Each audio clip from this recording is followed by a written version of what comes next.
Hi, welcome to our presentation on efficient headroom allocation in data center switches. My name is Christian, and I will be presenting this along with my team members Nandini, Prachi, and Pushkaraj, and we hope you enjoy the presentation. So a little introduction for this paper, we are focused on networking in data centers. So our key components will be servers, switches, and Ethernet. If we take a look on the left, we see a diagram of the networking layers. The focus of today's talk will be on the data link layer.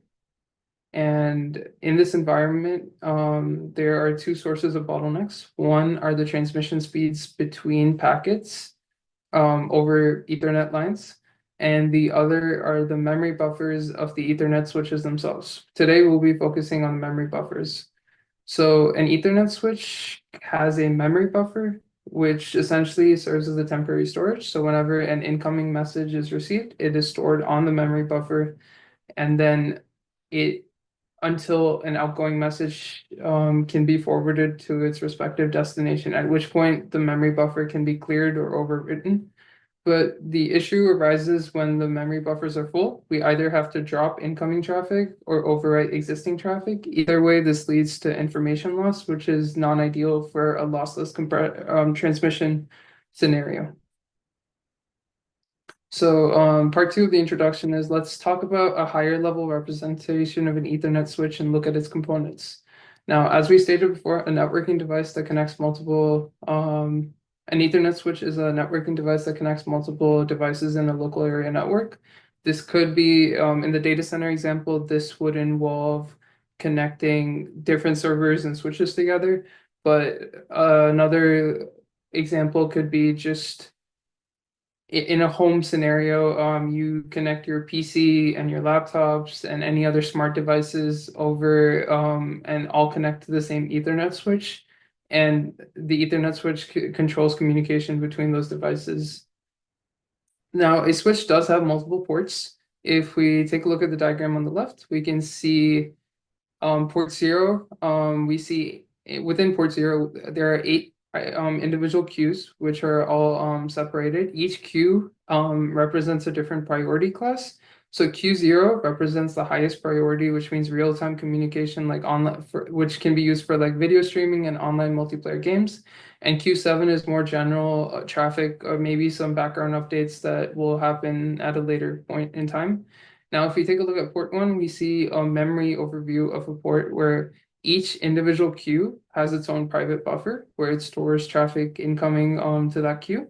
And then there's an additional memory buffer which the queues can utilize for extended storage on a need basis. Now, part three to the introduction, we can start thinking about switches in a higher level analogy as incoming traffic and cars. So in this case, if we take a look at the diagram on the left, we see frames, the individual packets being represented, or frames being represented as cars, and we see the dynamic lanes as an extension of our original memory buffer, where it can allocate more area to a lane to allow for more cars to pass through that specific lane.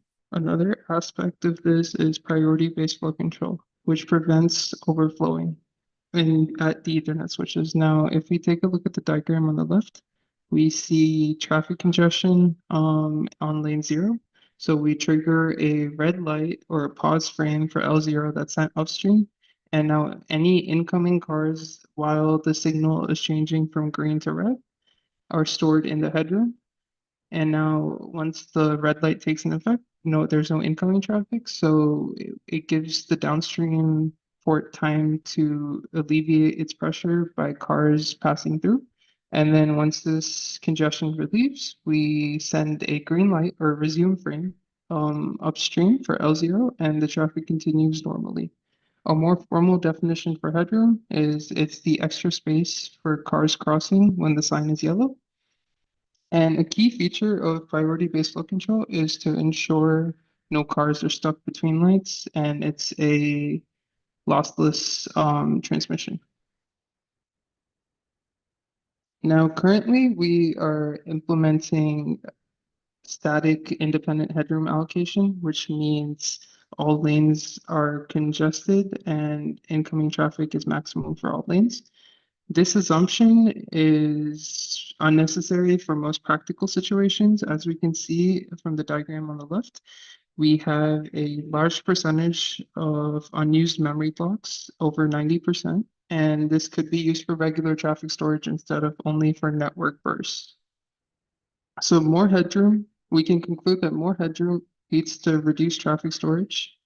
And these are some of the shortfalls of static independent headroom allocation. And I will leave it up to Nandini to address some of the possible solutions. Thank you.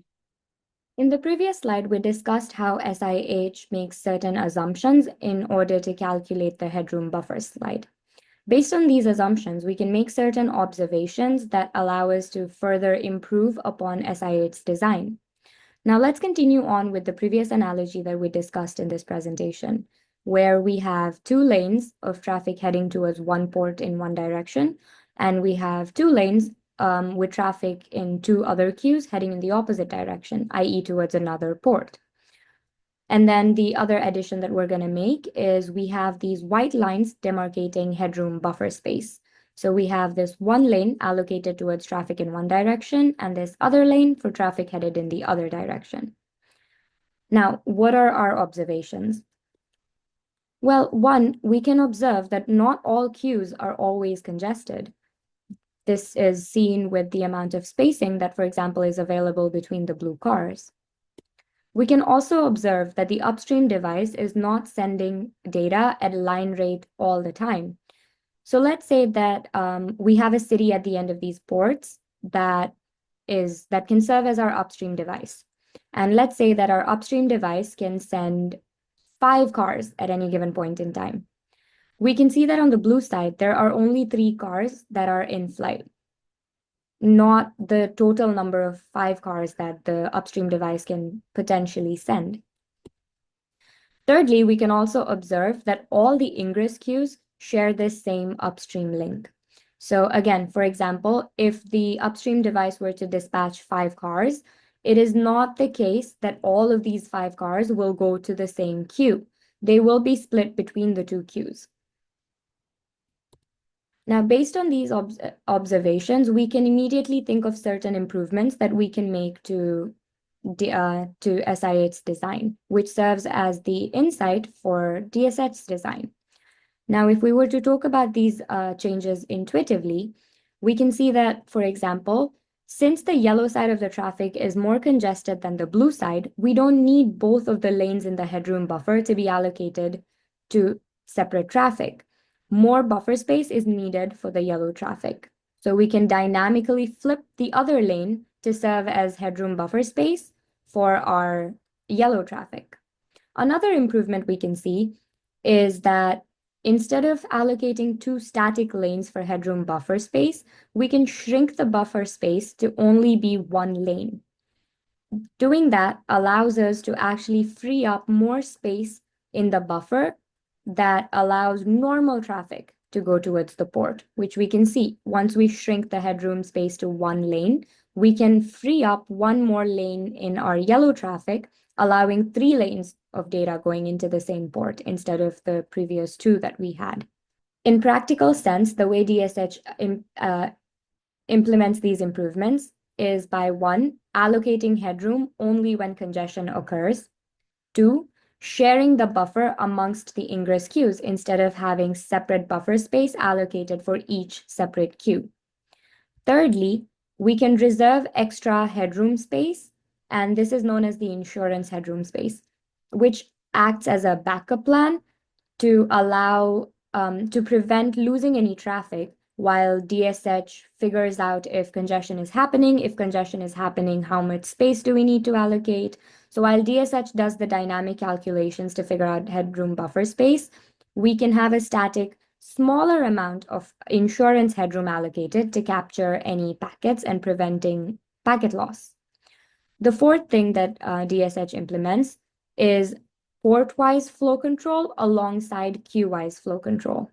Based on these improvements, what we can see is that with DSH, there is more space that can be allocated within the buffer for normal traffic instead of blocking it out as headroom buffer space. Having more space for normal traffic means that you will have fewer PFC messages as the port would be overwhelmed by traffic less. Now, in terms of the implementation of DSH, for hardware implementation, we see that both SIH and DSH have the same hardware split, a third of space divided into 3 different usages.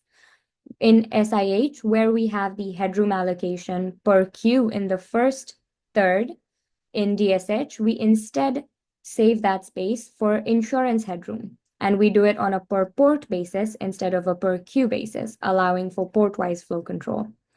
Across the remaining 2 splits, the usage is exactly the same, which means that we will not be needing any hardware changes. Instead, software changes are sufficient.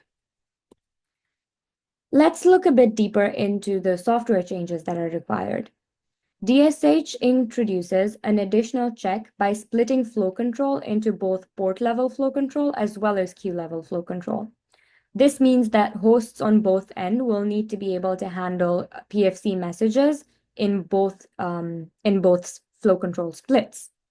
This is likely to require changes on both the sender and the receiver switch operating systems.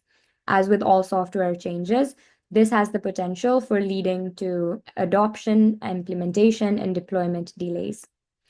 Thirdly, since we'd have different companies implementing different DSH in their switches, these slight implementation differences can lead to integration issues and challenges with compatibility when we integrate these switches into a single system.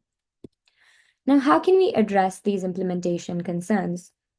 Well, one, we can define and publish an RFC, which is a request for comments documentation for DSH. This would allow standardization and interoperability by forming a standard by which DSH needs to be implemented for integration purposes. We can also ensure backward compatibility by designing in a way that the switch operating system can still work with other switches that have not implemented DSH. Piggybacking off of backward compatibility, we can leverage the use of feature flags and have DSH disabled until it is completely developed, tested, and implemented. We can also use feature flags to distinguish between operating systems that do support DSH, and we can fall back to SIH for those that don't. Here we start with system evaluation. We evaluate the micro benchmark, isolating and comparing the fundamental aspects of DSH and SIH. And then for benchmark traffic, we evaluate the overall performance of DSH in a data center environment. We have 3 main tests for micro benchmarks. We start with PFC avoidance test. Here we set up 2 flows. We set up steady flow, and we set up many to one spiking traffic burstly flow toward port 30. So port 30 would become a point of congestion. And what we want to see is how much of this burstly traffic can be absorbed before DSH and SIH trigger pause messages.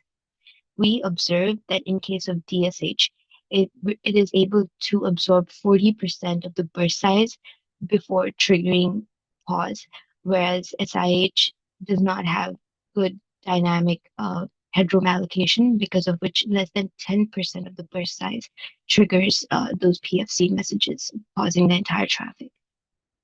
Here is an analogy I show you on the right.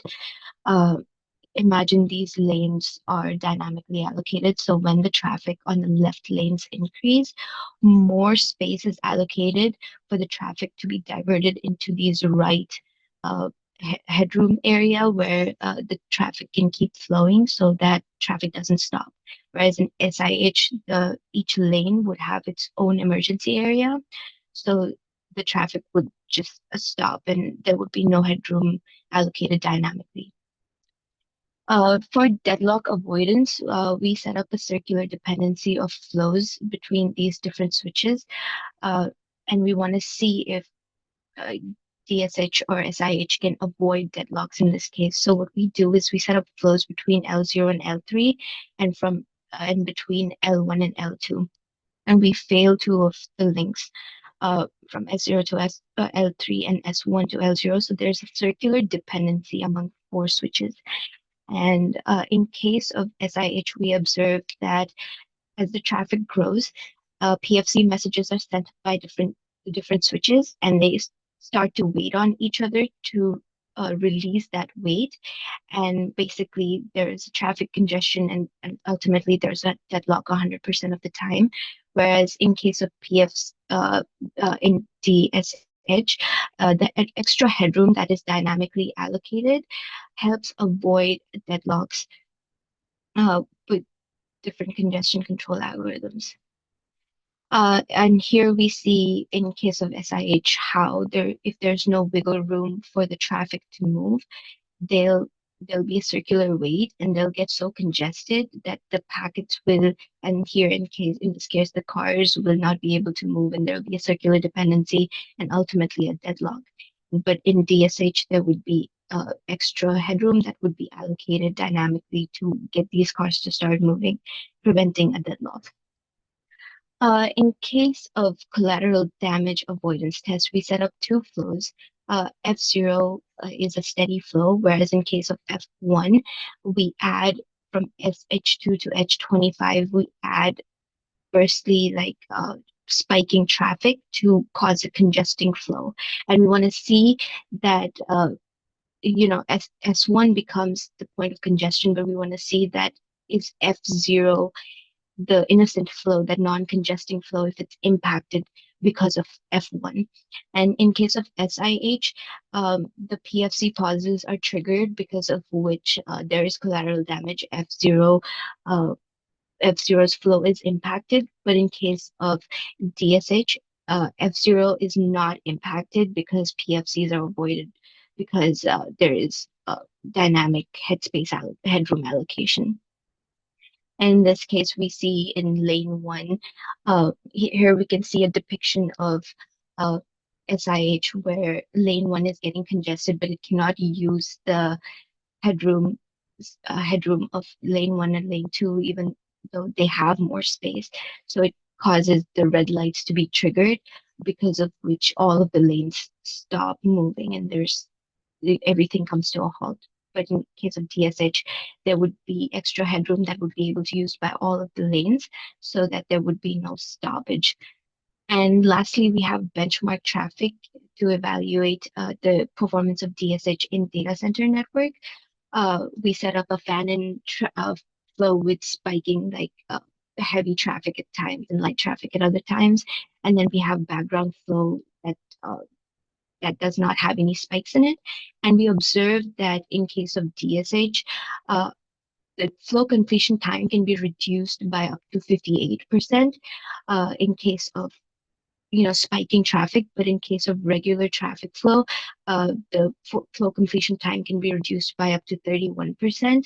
And the performance overall improved for multiple workloads like web search and Hadoop because of DSH allocating the buffer more dynamically and using a better buffer management.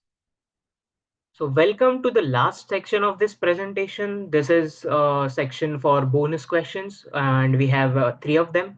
So first questions is what limitations we have for this paper. And the first one that we can think of is the paper only discusses DSH being evaluated against the Broadcom Tomahawk switching chip. So the protocol that we saw in this paper is only emulated on this Broadcom chip. The first point we have is not providing an accurate depiction of performance with real chip. So as this is only emulated chip, we have performance graphs for only controlled environments and not the real chip. The second point we have is this leaves room for doubt on performance of DSH against other chips. So different vendors have their own architectures, their own memory allocation techniques. So we need to see how DSH performs on other chips that are on the market as well. The third point is scalability of DSH in real data centers. So Real data centers may have very different scenarios. They might not be in a controlled environment. So we need to also think on how scalable is DSH that is proposed in this paper. The second last point we have is software changes required for sender and receiver side.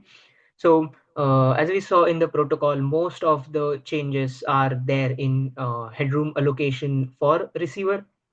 So most of the changes, software changes, will be on receiver side, but we do need to make sure that we also have some changes on sender side that understands this dynamic part of the headroom.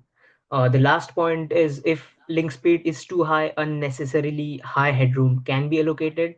As we will see in next slides, that data speeds are rapidly increasing, and DSH might unnecessarily have larger headroom because it might be thinking that more packets will be coming in a short amount of time. The second question that we are discussing here is, this paper related to any of the topics from the class? We have learned many topics in the class, and the first topic that relates to this paper is Introduction to Cloud Computing. That was lecture 3.